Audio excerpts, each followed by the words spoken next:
नमस्कार दोस्तों। सीबीएसई एक के बाद एक झटके दिए जा रहा है बच्चों को। सीबीएसई ऐसे ऐसे काम कर रहा है कि और वो अच्छे काम हो रहे हैं। झटके हैं बट अच्छे हैं। जैसे दाग अच्छे होते हैं, एक सर्फ वाले ऐड करते हैं, ऐसी झटके सीबीएसई के अच्छे हैं।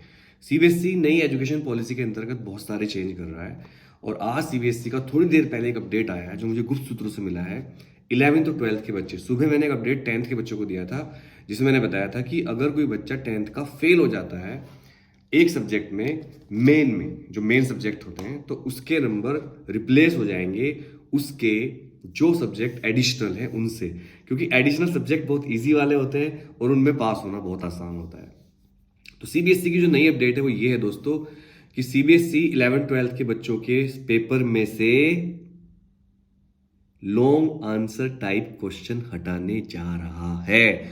बिल्कुल सही सुना दोस्तों। एजुकेशन पॉलिसी NEP 2020 के हिसाब से सीबीएसई ने कहा है कि वो इस सेशन से ही 11th और 12th के पेपर में लॉन्ग आंसर क्वेश्चन नहीं दे रहे हैं। बिल्कुल सही सुन रहे हो आप। अब लॉन्ग आंसर क्वेश्चन नहीं आएंगे दोस्तों, अब क्वेश्चन आएंगे केवल और केवल एमसीक्यू जो पहले से आ रहे हैं, वेरी शॉर्ट, शॉर्ट और कॉन्सेप्ट बेस्ड क्वेश्चंस। सीबीएसई चाहती है पढ़ने वाले बच्चे पढ़ें, रटे नहीं। तो रटने को हटाने के लिए कि बच्चे रटकर आंसर लिख देते थे, बड़े बड़े कुछ कुछ लिख देते थे बना बनाकर और पास हो जाते थे, तो अब 11th-12th देखो, सीबीएसई 10th तक को तो इजी करती जा रही है और 11th-12th को स्टैंडर्ड कर रही है। और इसका रीजन है क्योंकि वो बच्चे फिर बाद में नीट, जेई, सीयूईटी जैसे टेस्ट देते हैं और पास नहीं हो पाते हैं।